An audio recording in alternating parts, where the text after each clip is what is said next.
notamment de la commémoration du premier anniversaire de l'incendie criminel des marchés de Caraïbes. Vous n'avez pas oublié que le 10 janvier sera le jour d'anniversaire de l'incendie des marchés de Cara.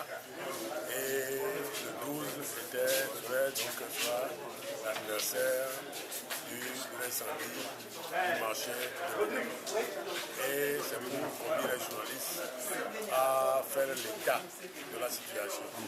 D'abord, donc, l'état de la situation qui est déplorable dans la mesure où l'instruction de cette affaire continue toujours dans le sens unique à charge pour démontrer ce qui est indémontrable, que ce sont les membres du CSD, les leaders du CSD, qui sont les commanditaires, les auteurs. En tout cas, je leur souhaite beaucoup de plaisir pour pouvoir démontrer cela.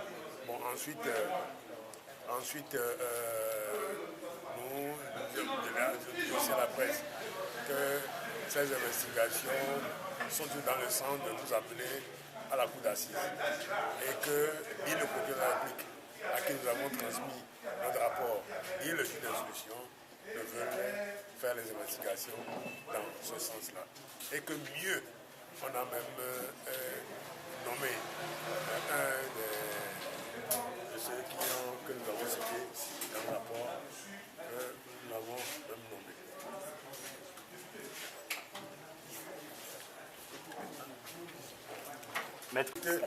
Nous avons, donc ce qui fait que on a dit aussi aux journalistes que très récemment le HCDH, le Haut Commissariat des Nations Unies pour les droits de l'homme, son bureau qui est au Togo, a sorti un rapport sur la justice togolaise, un rapport accablant. Et d'après ce rapport-là, c'est clair que la justice togolaise est aux ordres et que cette justice est incapable de faire de même des investigations propres parce qu'elle subit trop d'influence et d'indifférence de la part du pouvoir en place. Et dans ces conditions-là, le CST estime et affirme que la justice togolaise est disqualifiée pour continuer à faire les investigations sur les incendies des marchés de Lomé et de Cara. Ça, c'est une annonce que vous faites? Bah oui, elle est disqualifiée. Le HCDA dit que cette justice n'est pas indépendante. C'est clair, les Nations Unies, ce sont les Nations Unies. Une institution des Nations Unies qui dit que la justice togolaise n'est pas indépendante, qu'elle est aux ordres. Dans ces conditions-là, est-ce que cette justice peut encore faire des investigations sur une affaire signalée de ce genre? Non, elle est disqualifiée. Nous disons que la justice est disqualifiée pour mener une enquête sereine dans ce dossier. C'est pour ça que nous demandons une enquête. Nous insistons, nous réitérons notre proposition derrière la FIDH, la Fédération internationale des droits de l'homme, pour exiger une enquête internationale crédible pour justement dénouer le problème des incendies des marchés de Lomé et de Cara. Sur cette proposition que vous êtes en train de faire, de quelle arme vous disposez, de quelle forme vous disposez pour faire en sorte que les choses aillent dans ce sens-là, quand on sait que vous-même, la majorité des dirigeants du CST sont inculpés dans cette affaire?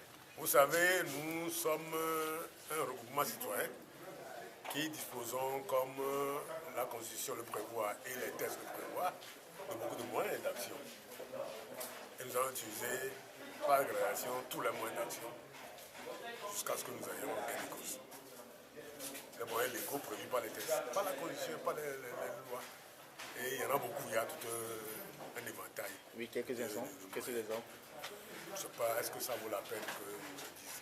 Bon, nous allons d'abord commencer par réclamer, par essayer de convaincre. Et si ça ne se fait pas, nous utilisons d'autres moyens.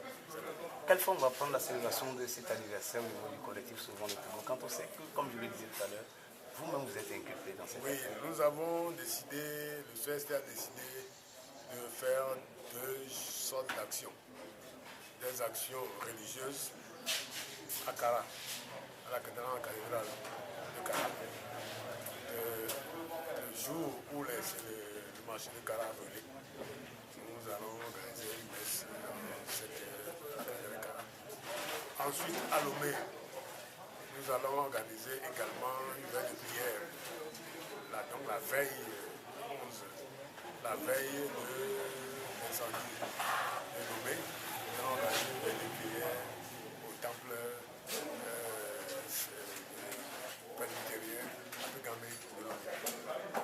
Et nous allons également le 12, à savoir le jour où le marché a brûlé à Lomé.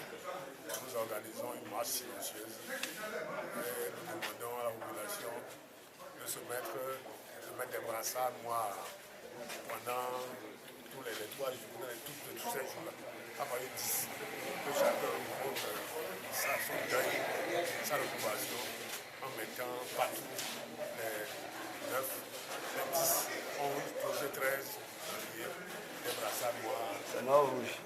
Non, c'est rouge, non, c'est rouge. Non, s'il vous plaît, c'est des brassards rouges pour bien montrer que nous sommes des approuvants, que nous sommes en deuil, que le Togo est en deuil et en danger.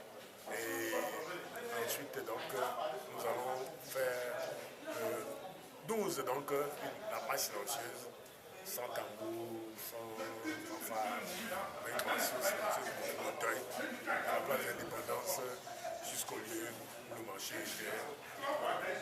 Et le 13, nous organisons un grand meeting à la place de l'indépendance pour rappeler tout ce qui s'est passé depuis que le CSP est créé et pour demander à la place nos exigences.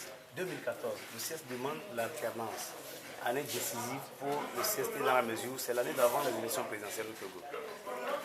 2014, le CST exige d'abord qu'il y ait les élections locales. Les élections locales, c'est le début de la démocratie à la base. C'est la démocratie même, ça. Tout ça. Et le gouvernement se refuse d'organiser ces élections locales et veut que le CST et les partis politiques se partagent les délégations spéciales qui existent. Quoi de plus absurde? Nous ne partageons rien du tout. Nous exigeons que cette année, il y a des élections dans le premier semestre de 2014. C'est ça le début du commencement de l'alternance. Nous exigeons ça.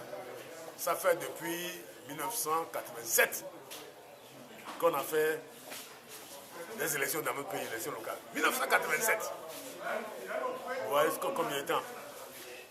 Il y a des jeunes qui ne savent même pas que ça existe au Togo. Ceux qui sont nés après 87 ne savent pas que quelque chose comme ça existe au Togo. Depuis 1987, il n'y a plus jamais eu d'élections locales au Togo. Il faut qu'il y ait des élections locales cette année. Est-ce que ça devient votre première revendication désormais? Ah oui, c'est une de nos grandes revendications. Absolument. Le reste, évidemment, avec les réformes, tout cela, nous verrons ça. Nous exigeons que nous mettions à table avec le pouvoir pour justement discuter des conditions dans lesquelles ces élections seront organisées, des réformes, et pour voir même comment amener notre pays vers justement une transition et vers une alternance paisible.